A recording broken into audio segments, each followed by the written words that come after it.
biggest city in the world was Asia? When plainly it's Europe. This country simply has no education standards anymore. They will let you out of a public high school and give you a diploma, and you don't have to actually know anything, which used to be the mission of schools, knowing things. I know it's super important to stop the grooming of our kids, or, I don't know, to start it. And certainly critical race theory must be stricken from the curriculum, or who knows, maybe included in all of it. But, while we're having those fights, could someone please notice that the kids don't actually know anything?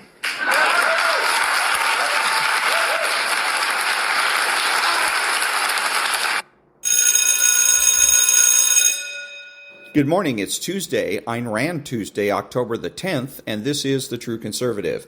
Welcome to all the butchers, bakers, and candlestick makers out there. I'm Ron, your host, and the only true conservative in the United States today. So today, after the Serenity Prayer and the patriotic song of the day, we will have RINO Ryan, the S word, hostages, my take, rules for retrogrades, rules for patriots, the rape of the mind, no free lunch, Ayn Rand Quote of the day, bishop-barron, and the latest from Ayn Rand's book, Philosophy, Who Needs It? All that and more when I get back.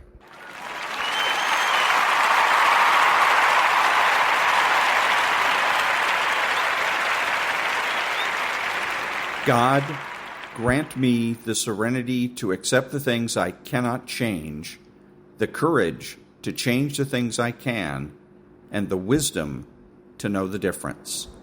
Amen.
Thank you. And now there's no free lunch, 250 Economic Truths by David-Bahnsen.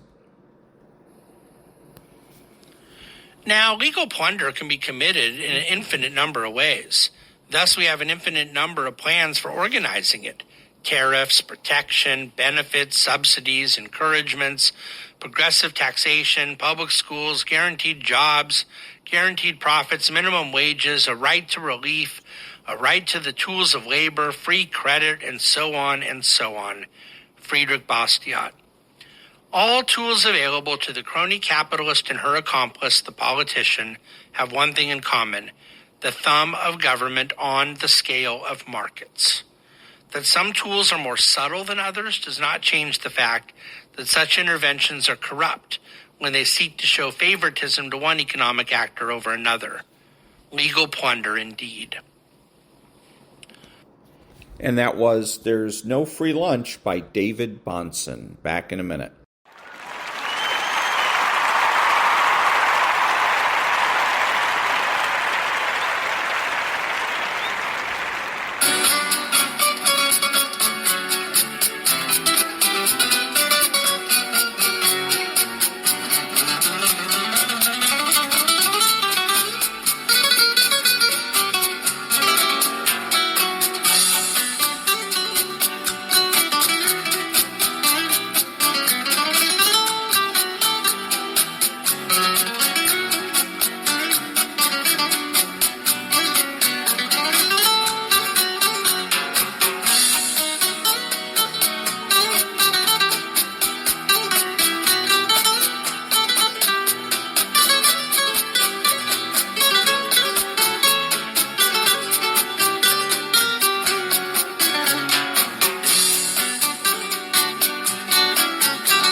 Thank you. And now, the rape of the mind.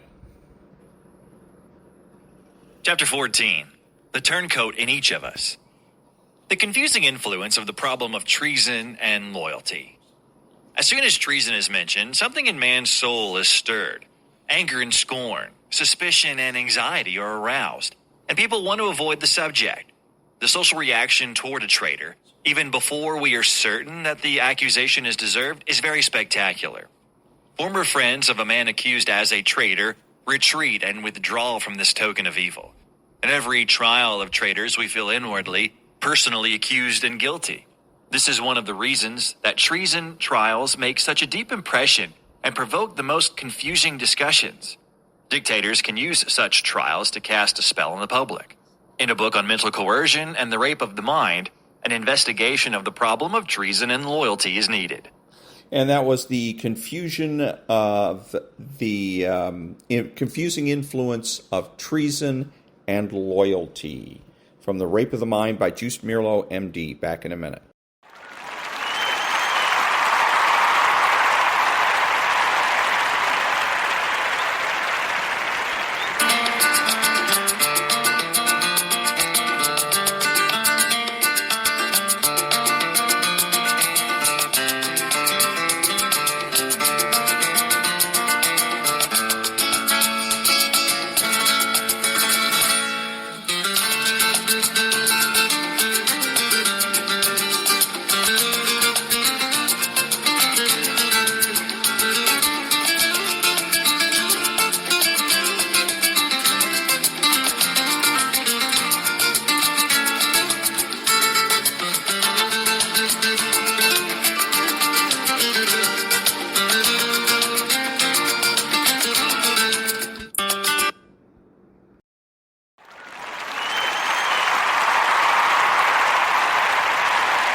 Thank you. And now, rules for retrogrades. 40 tactics to defeat the radical left.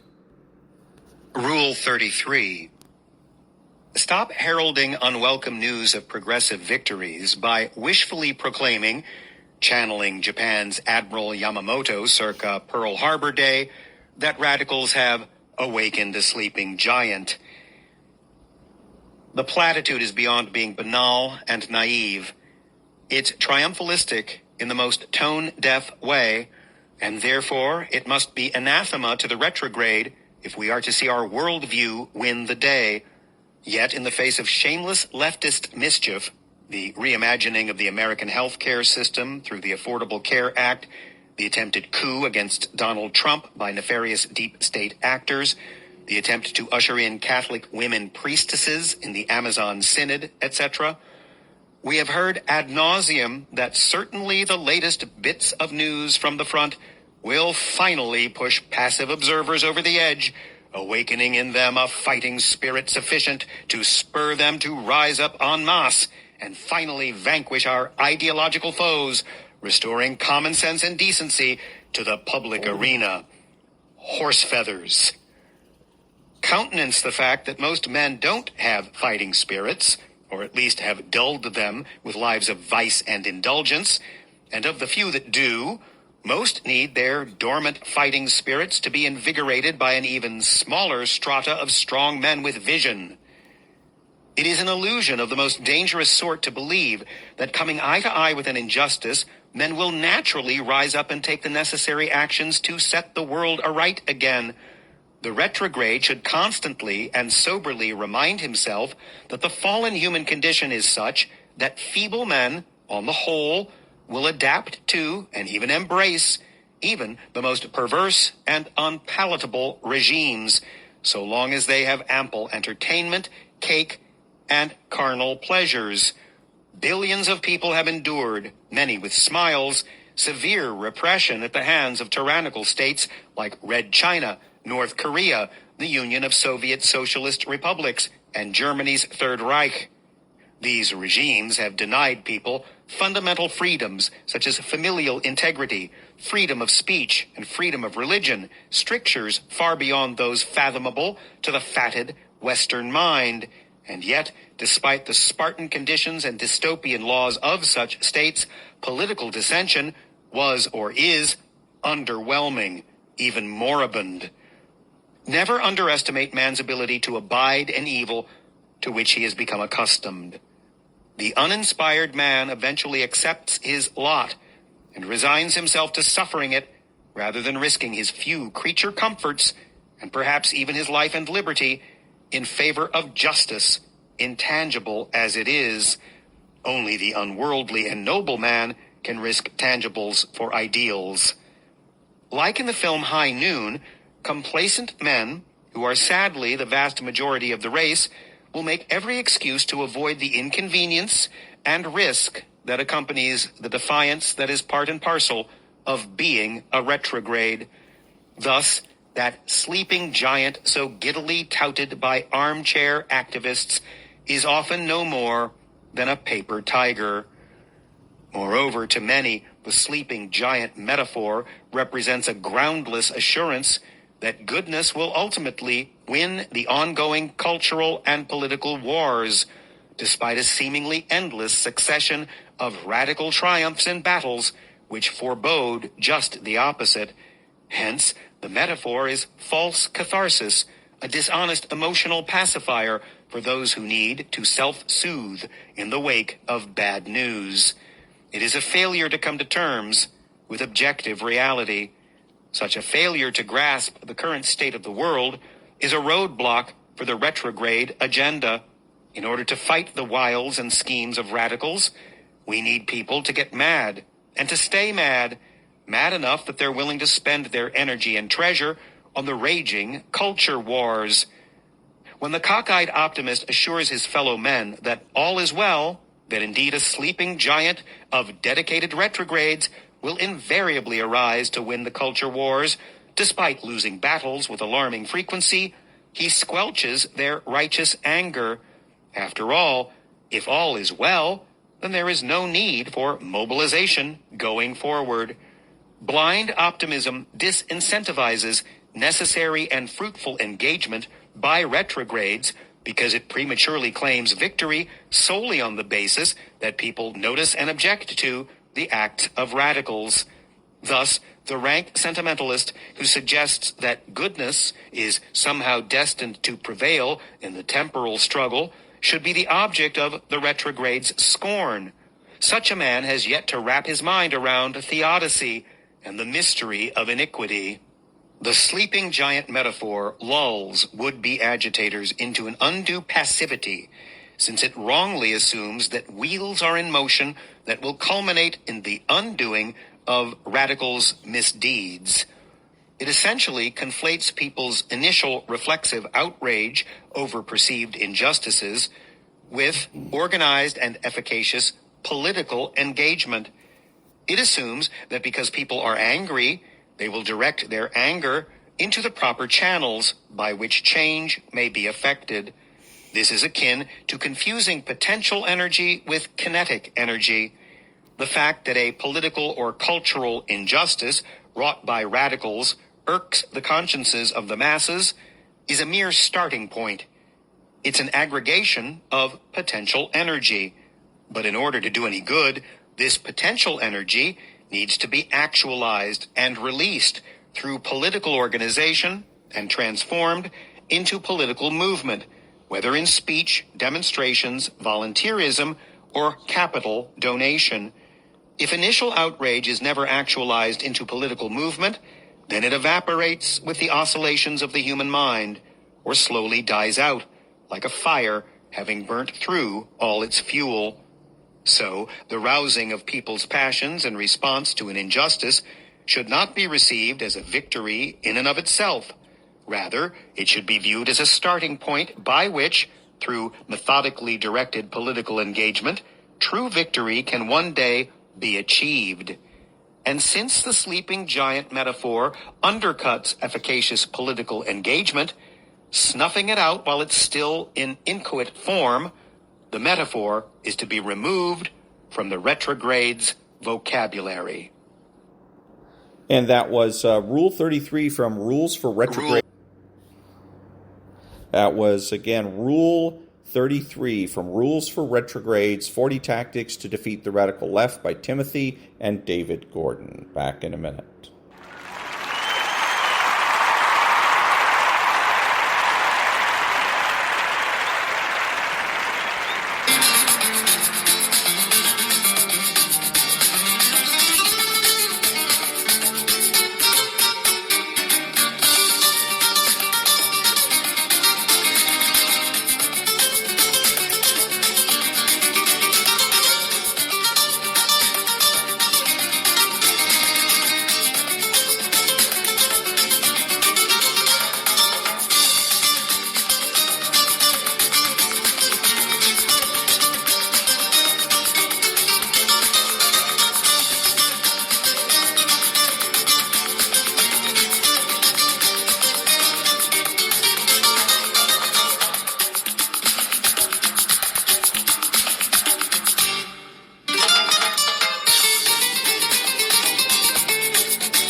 Thank you. Now, Rules for Patriots. Many pro-lifers were touting a 2012 Gallup poll that said a majority of Americans consider themselves pro-life. However, the devil in that poll was truly found in the details. Only 20% of Americans believed in upholding do not murder by making child killing via abortion illegal in all circumstances. Might I suggest that if only 20% of Americans are willing to enforce the commandment do not murder, then there's no way 51% of the American people are pro-life, because then they don't know what pro-life truly is. They might be pro-er life than they used to be, or they might think child killing on demand is icky, but they're not pro-life. Suppose a majority of folks in your neighborhood told you they were against anyone murdering you, but at the same time, only 20% of them were willing to make murdering you illegal regardless of the circumstances. How safe would you feel in that neighborhood? Likewise, about the most dangerous place for an American baby nowadays is tragically inside his mother's womb.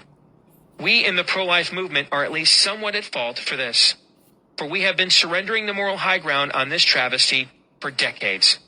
A 2013 article in Time magazine did about the best and most honest job of covering the current divide within the pro-life movement I have seen yet. The schism comes down to two questions. Is all life sacred and worthy of protection? And what is the strategy to ultimately end the tragedy of child killing in America. The fact that following the 40th anniversary year of Roe v. Wade, we still aren't of one mind on the two most important questions of our movement is exactly why the killing continues. Time points out that there are some claiming to be pro-life that either don't believe all life is sacred and worthy of protection and or have no strategy to ultimately end the slaughter of over 50 million children in America the past 40 years.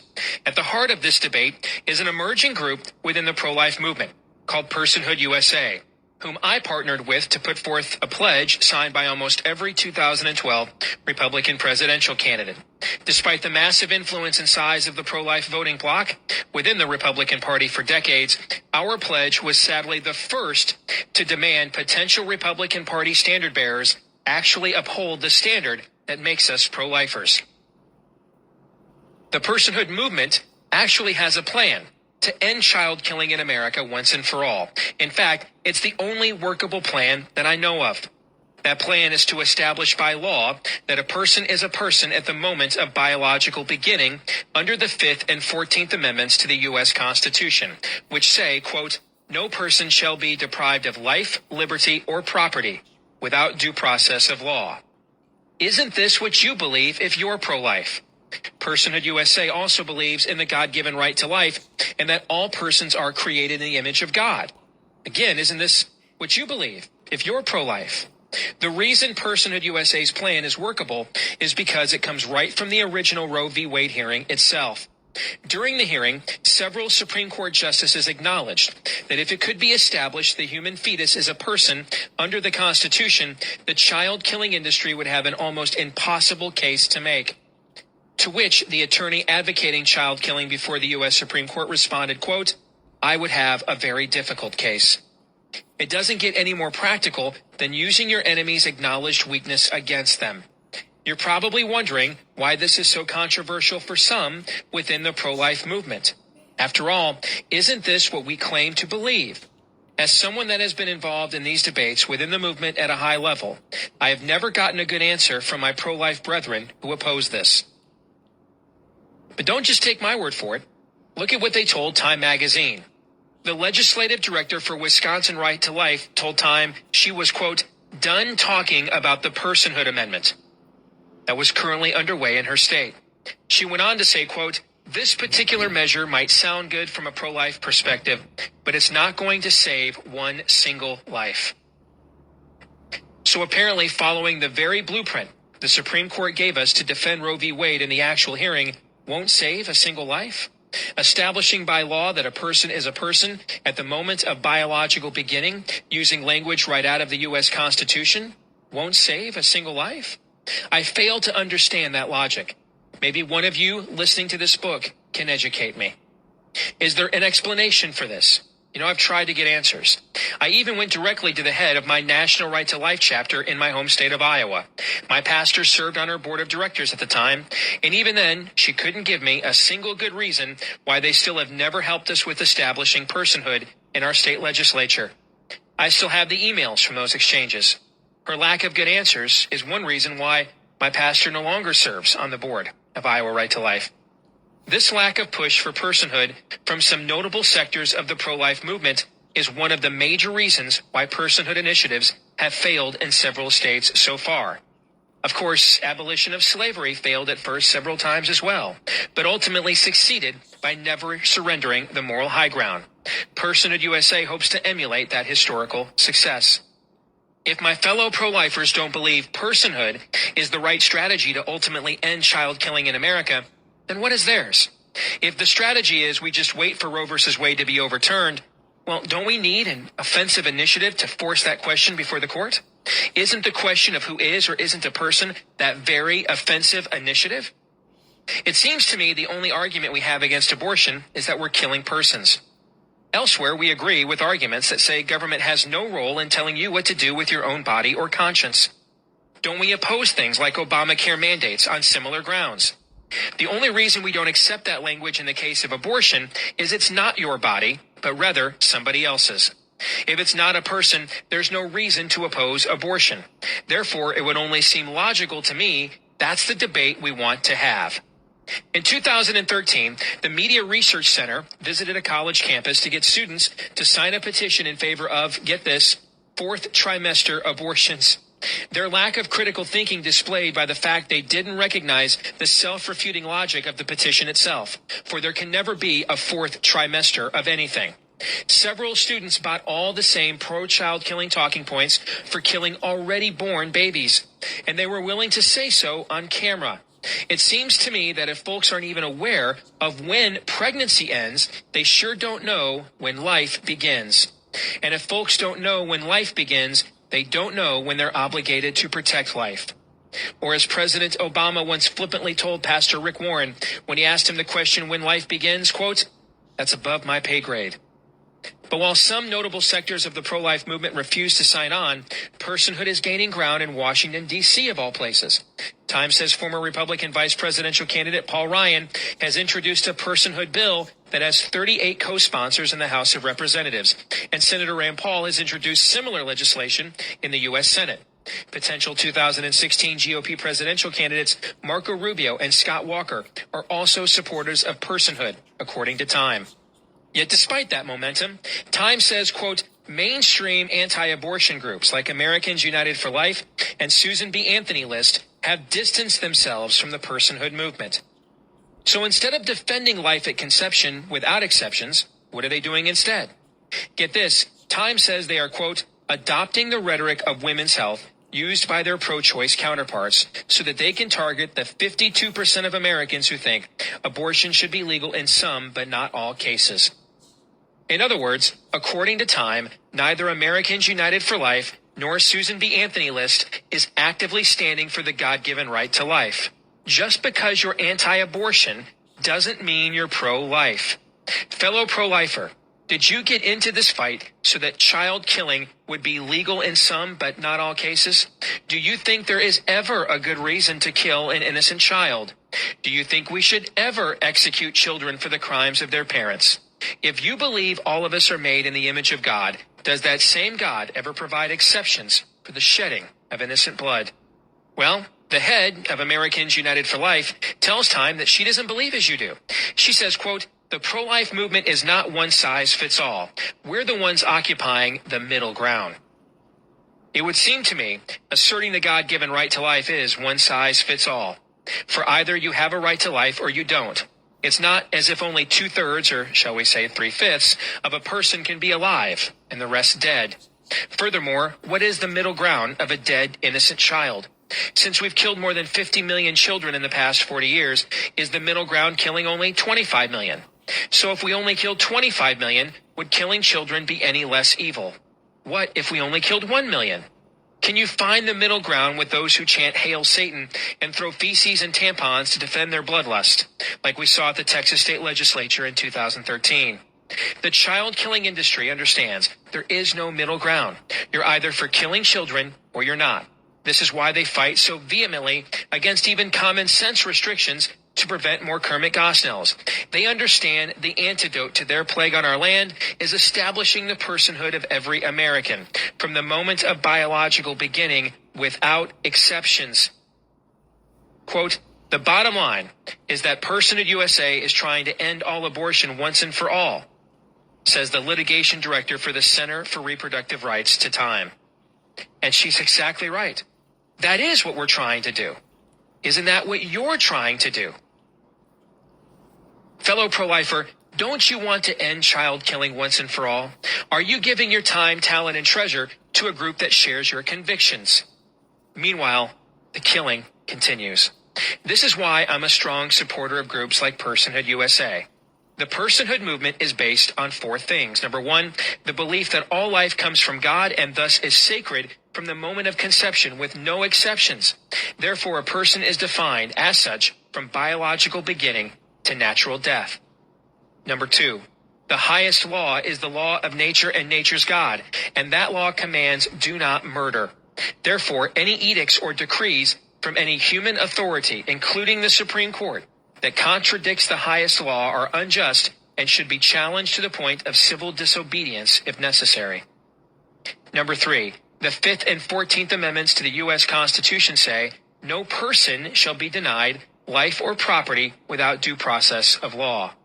Since unborn children are persons and have not been given due process, then the government has a moral obligation to protect their inalienable right to life as it would any other person.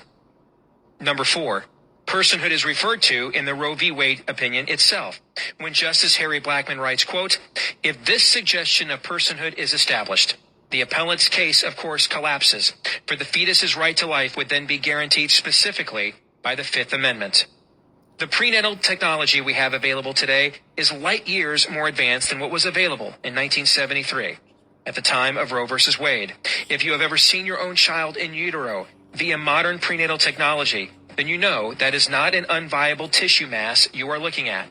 You're looking at your own baby. Personhood is the principle and proper expression of the sanctity of life, because it retakes the moral high ground. Instead of debating with one another how many we're willing to continue to kill, it forces the opposition to define why it doesn't believe all life should be allowed to live. Instead of attacking the practice of killing children, it attacks the premise of it. The civil rights movement correctly believed that inequality for some meant inequality for all.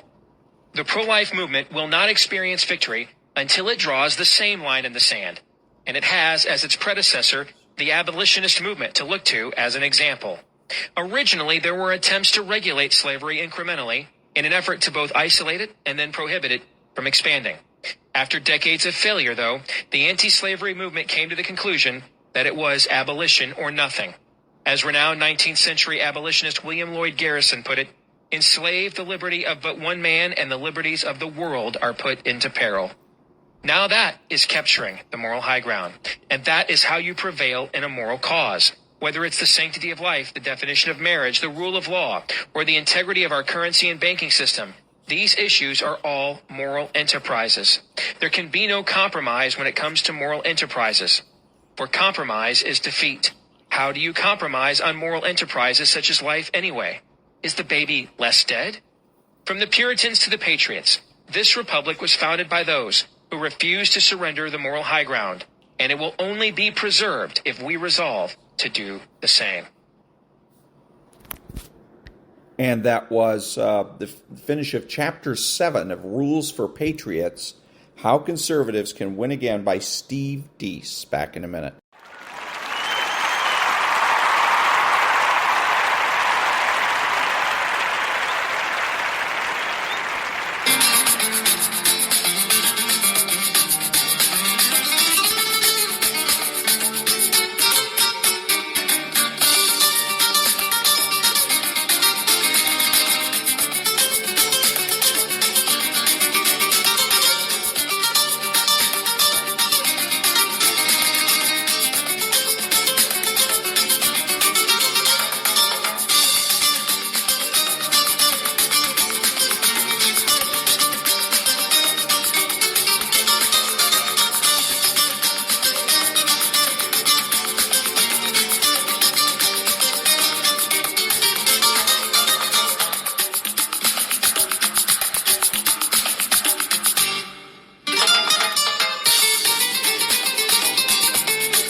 Thank you. And now, Bishop Robert Barron. Let's face it, we are all haunted by death. So no matter what you accomplish in your life, no matter how much you've achieved, what you've managed to produce or whatever, we all know that it's going to be swallowed up in our own death. And that's led some philosophers and others to say, what's the point? Life is just absurd, isn't it? Death has the final say. I will open your graves and have you rise from them. Here's the God of Israel now speaking to us. This is the God of the Bible, the true God, who does not think that death has the final say, who announces his purpose clearly to open our graves and have us rise from them. He's the God of the living, not the God of the dead. He wants to breathe life into us, to revive these dry bones. No matter how final we think death is, God is more powerful. Let's face it, we are all... And that was Bishop Robert Barron. Back in a minute.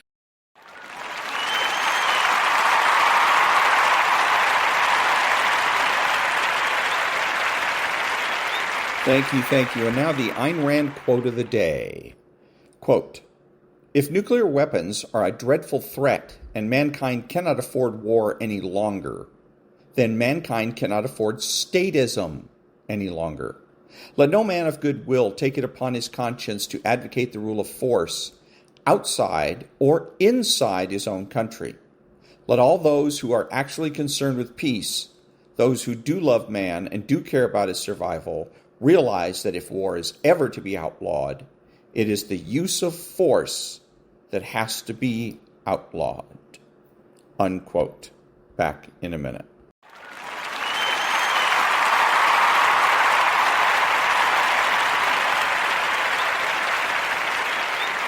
Thank you. I was listening to a little bit of Hugh Hewitt this morning, but he just basically made me want to vomit. For profit, trying to make his profit off of the misery of the Israelis, and it really makes me want to barf. So I switch over to Squawk Box, and Squawk Box is interviewing the former Speaker of the House, Paul Ryan, king of the RINOs. And of course, they're asking his opinion about all the goings-on in Congress, like it's anybody's business. That's one of the things I want to make clear, by the way. What's going on in Congress in terms of who they're going to elect as a speaker is none of my business. It's none of your business. The only people whose business it is the people in Congress. We had our vote.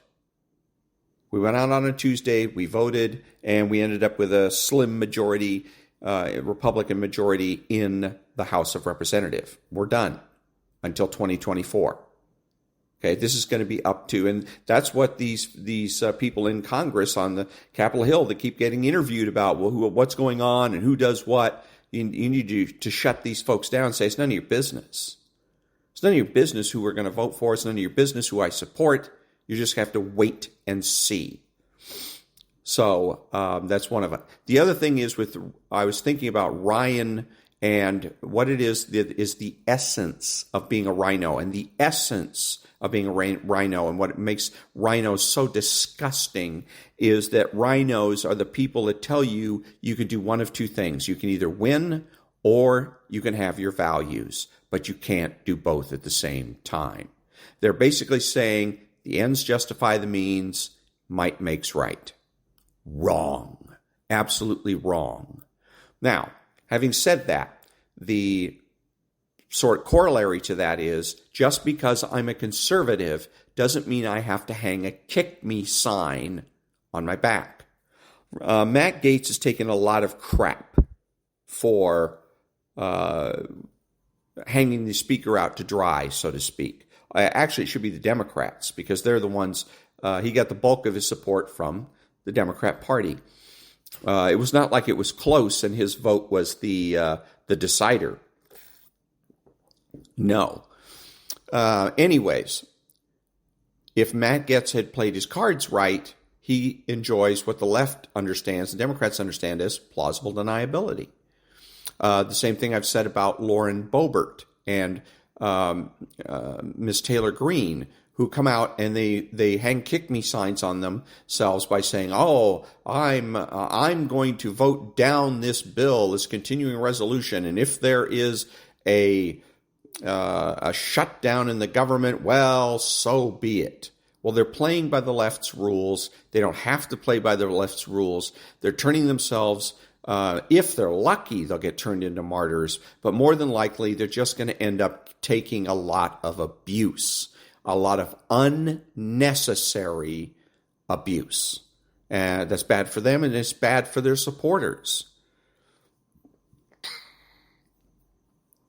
So, like I said, with Lauren Boebert, for instance, and she wants to come out, she wants certain things in a particular bill in terms of continuing resolution, and before she's going to vote for it, she should say, when Speaker McCarthy was there, hey, everything's okay. I'm going to vote for it because Speaker McCarthy's people have assured me that there's going to be no funding for Ukraine and that there's going to be added funding for the border. That's all she has to do. Plausible. It's a beautiful strategy. Okay? And anybody comes and asks her, who said that? You say, I can't tell you. It's confidential. Right? So now all the pressure is on McCarthy. All the news people are going to go to McCarthy. Hey, how come? What's up? And he's going to have a lot of awkward questions to answer. Now, assuming that McCarthy puts across a bill or puts a bill up for a vote that's unacceptable to Lauren Boebert, she simply votes no. And then she goes out and holds a press conference and says, I'm so disappointed. I was promised that there would be no funding for Ukraine. I was promised that there would be border security money. And somebody lied to me. So I had to vote no. So now you're covered. You get to maintain your values, and you don't have to be the subject. And also, when you're a representative and you're putting yourself up as an object of ridicule and whatnot, you're also putting your supporters in that same position. You don't want to do that. And you don't have to. Think about it. Back in a minute.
Thank you. So now on Stuart Varney, he's talking with a correspondent. I believe the correspondent is actually on the ground in Israel, but this is really important, the way that the correspondent correctly handles Stuart Varney's question. Hear what you expect to hear from the president at 1 p.m. Eastern today. Listen, I don't know what we're going to get from Joe Biden. Hell, I don't even know if his staff knows what he's going to say. But I know what we should hear from the president. We should hear that he's going to stand with our most trusted ally. I would love to hear him talk about this weapons route between Tehran and Beirut and what he's going to do with our armed forces to stop that from happening. I would love for him to address this envoy that he appointed that was funneling money to Iran, our nation's biggest enemy right now, because they're the state's #1 sponsor of terrorism. So there's a lot that I want to hear from Joe Biden. It looks like he decided to call a lid early on in the day yesterday. Hopefully we get something of substance from the commander-in-chief. Okay, so there you go. He handled absolutely correctly. Stuart Varney asked him to make predictions, and the problem with predictions is it takes the pressure off. If you're trying to put pressure on Joe Biden, you're not going to do it by saying, I predict Joe Biden will say this, or I predict he will wear a blue tie. There's no pressure in that. The word should, the S word, puts pressure on particularly politicians, but it puts pressure on everybody. So the correspondent went ahead and rightly said, I don't know what he's going to say. I can't make a prediction, but I'll tell you what he should say. He also said what he wanted him to say and what he hoped. So those are all three excellent ways of putting the pressure on in this particular case, Joe Biden, but on any particular politician or any rank and file Democrat, whoever it is you happen to be talking to. Let's say somebody at work, one of your socialist buddies at work, and you want to put the pressure on them, use the S word. This is what should happen. This is what I want to happen. This is what I hope happens. Much better. Back in a minute.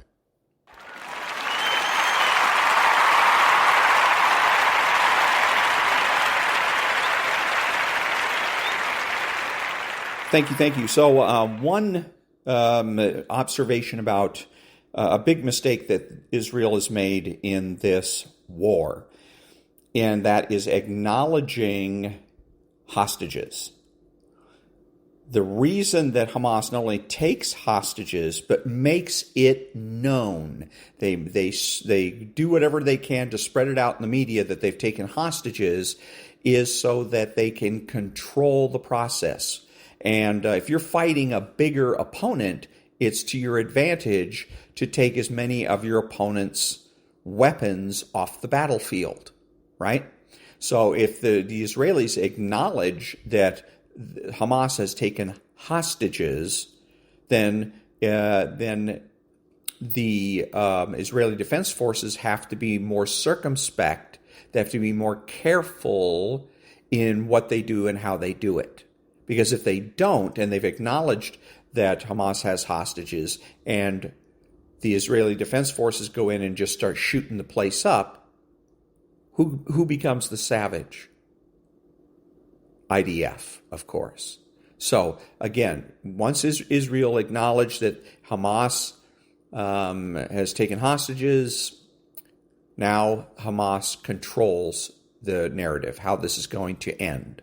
And it's probably going to end in some kind of a negotiated settlement so that Hamas can do this again and again and again. And I know this because I used to see it when we had the Soviet Union. The Soviet Union was willing to devote a lot more resources to Hamas and whatnot, so you'd see these types of battles and whatnot on a more regular basis. I don't think Iran has the wherewithal to be able to keep Hamas in rockets for very long. So, but the point is, again, never concede. Never concede. Stop and consider that once you've conceded something, you're screwed. You're screwed. Now, Israel can't now come back and say, oh, wait, we changed our mind, there are no hostages. Once you've acknowledged the hostages, now you let Hamas control everything, control the whole process.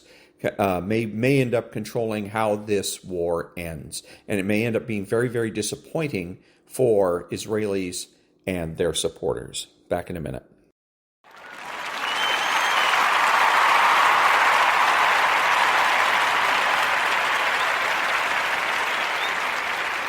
Thank you. And now, Stuart Varney's My Take.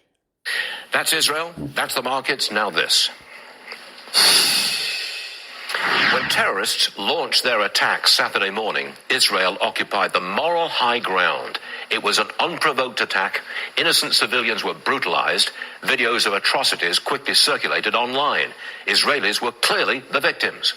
The terrorists and their supporters are now presenting themselves as victims. They speak the language of victimhood, the language of oppression. That's how they justify their own savagery. 31 student groups at Harvard put out a statement blaming Israel. Quote, Palestinians have been forced to live in a state of death, both slow and sudden, they write. In cities around the world, crowds of Palestinians and their supporters demand recognition of their oppressed status. They're trying to change the narrative. CNN put out this headline, Nowhere to go. Ordinary Palestinians live in fear as Israel retaliates against Hamas. So you see, it's now Hamas as the victim of Israeli retaliation. Katie McFarland made the point on our show yesterday. Roll tape. What I worry about is that as public opinion shifts and change, and it will, because the pictures you're going to start seeing are going to be what's happening in Gaza. The Palestinians are really good at spinning it to look like the victims. Hamas may get favorable media treatment. The left has never been comfortable with winners like Israel. But one thing will not change. Israelis are enraged. They're not buying Hamas victimhood. They're going to destroy them. The battle for public opinion is about to heat up. And so that was Stuart Varney's My Take. And again, my thing on this, first of all, the other thing I want to make sure that I say is that as far as because you're going to get people that are going to say, what do you think about what the Israelis are doing? Our opinion doesn't count. The left wants you to believe, and it's very tempting to believe, that everything is a matter of opinion. All opinions count and are equal except as to popularity. And it's just not true. My opinion doesn't count in Israel.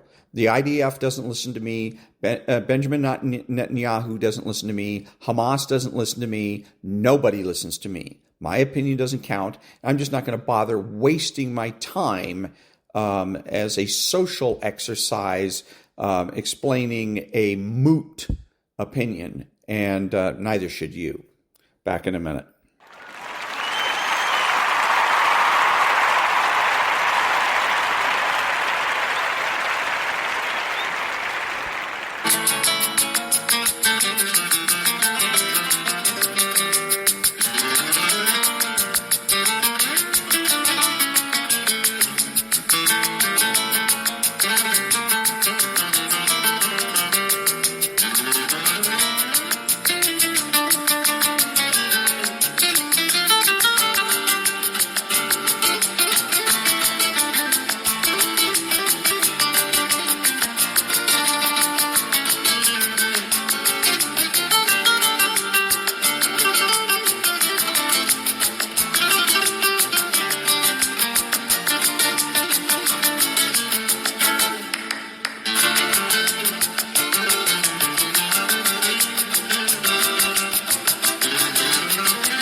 Thank you. And now, Ayn Rand's, a little something from Ayn Rand's book, Philosophy, Who Needs It? In view of the omnipotence ascribed to this agent throughout the book, a definition would have been very helpful, but here is all we get. When a bit of behavior is followed by a certain kind of consequence, it is more likely to occur again, and a consequence having this effect is called a reinforcer. Food, for example, is a reinforcer to a hungry organism. Anything the organism does that is followed by the receipt of food is more likely to be done again whenever the organism is hungry. Negative reinforcers are called aversive, in the sense that they are the things organisms turn away from. Page 27. If you assume this means that a reinforcer is something which causes pleasure or pain, you will be wrong, because on page 107, Mr. Skinner declares, "There is no important causal connection between the reinforcing effect of a stimulus and the feelings to which it gives rise. What is maximized or minimized, or what is ultimately good or bad, are things, not feelings. And men work to achieve them, or to avoid them, not because of the way they feel, but because they are positive or negative reinforcers."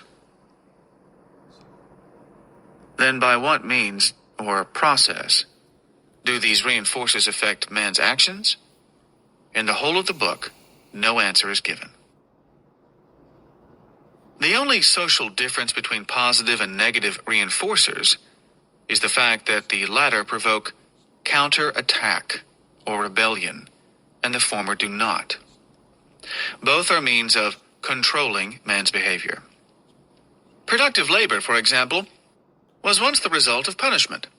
The slave worked to avoid the consequences of not working. Wages exemplify a different principle.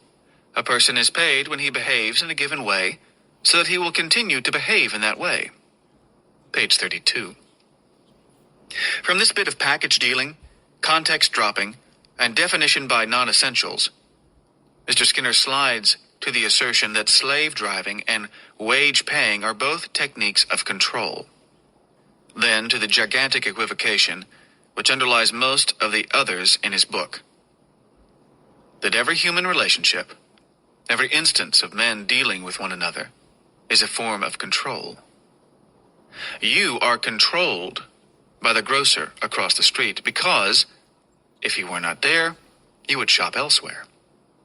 You are controlled by the person who praises you, praise is a positive reinforcer, and by the person who blames you, blame is an aversive reinforcer, etc., etc., etc.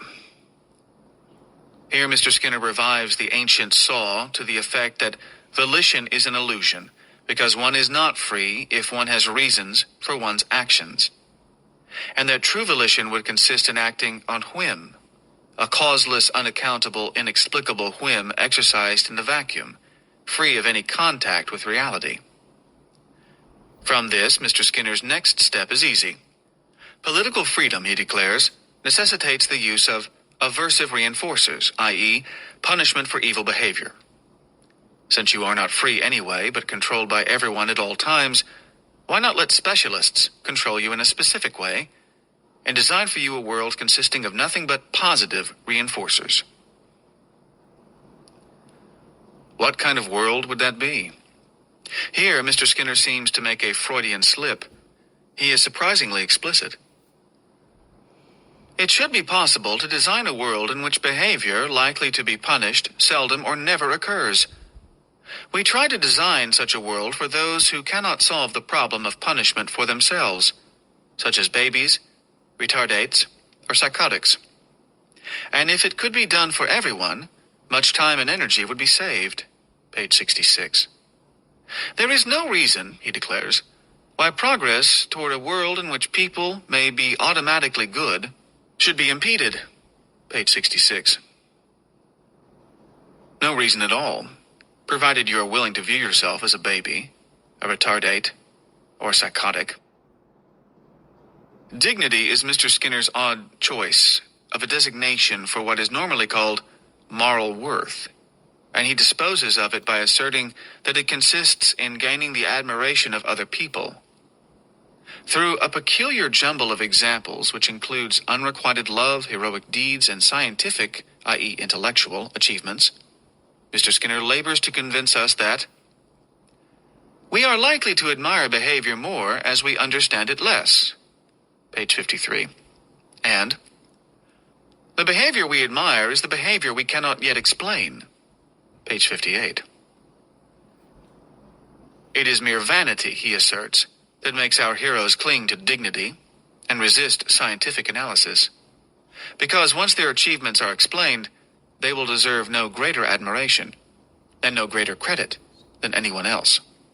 This last is the core, essence, and purpose of his jumbled argument. The rest of the verbiage is merely a haphazard cover.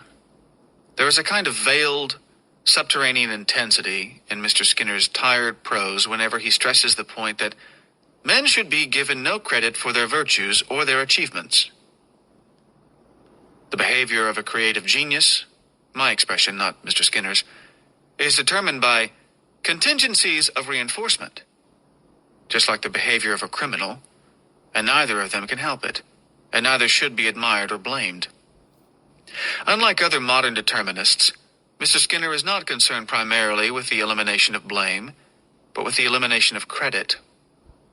This sort of concern is almost self-explanatory, but I find it surprising that Mr. Skinner includes achievement among the roots of moral worth, of dignity. He and I are probably the only two theoreticians who understand, from opposite moral poles, how much depends on the issue. In reason, one would expect that so thorough a determinist as Mr. Skinner would not deal with questions of morality. But his abolition of reason frees him from concern with contradictions. Beyond freedom and dignity is a normative tract, prescribing the actions men ought to take, even though they have no volition, and the motives and beliefs they ought to adopt, even though there are no such things.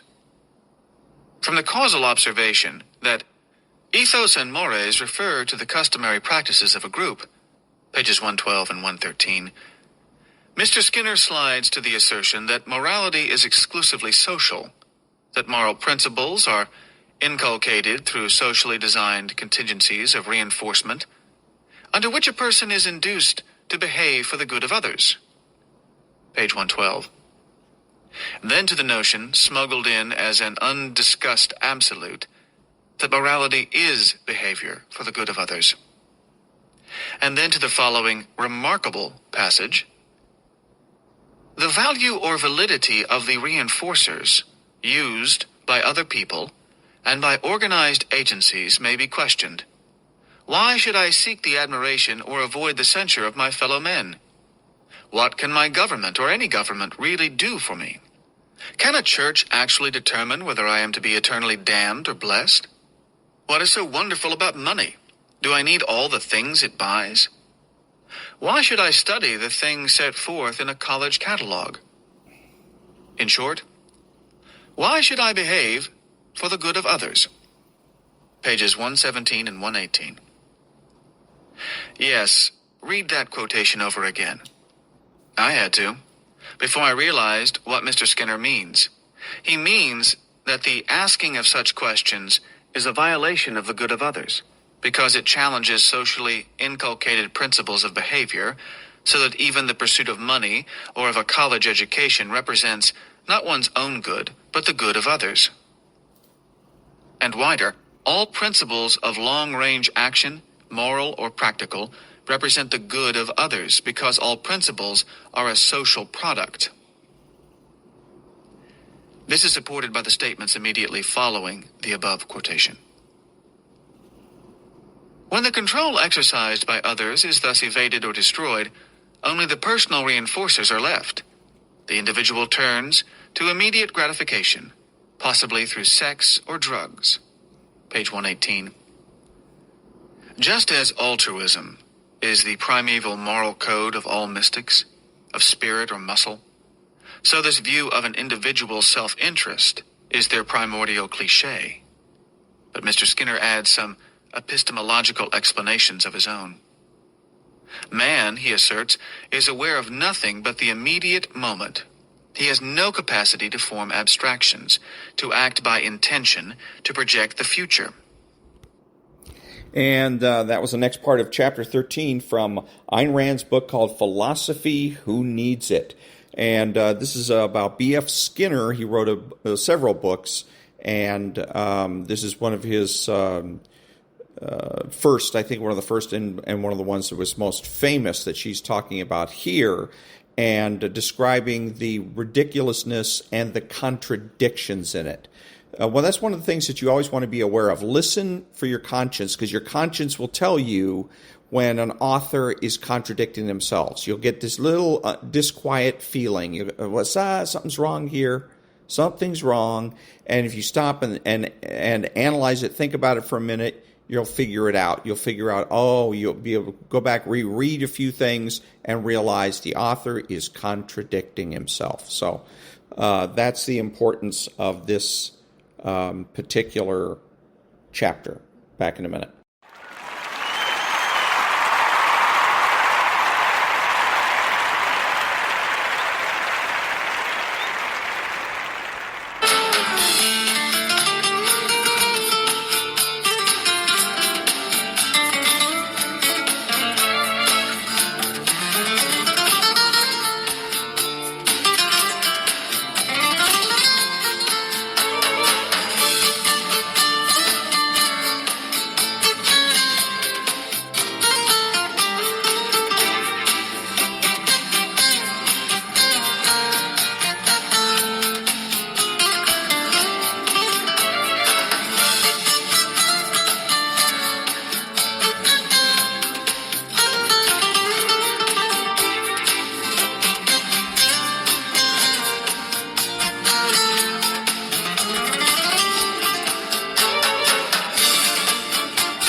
Thank you. This is Ron, your host, the only true conservative in the United States. Today, bidding adios to all the butchers, bakers, and candlestick makers out there, and reminding you to be honest, smart, and beautiful, and remember that the left has no authority, no power, and they can't win.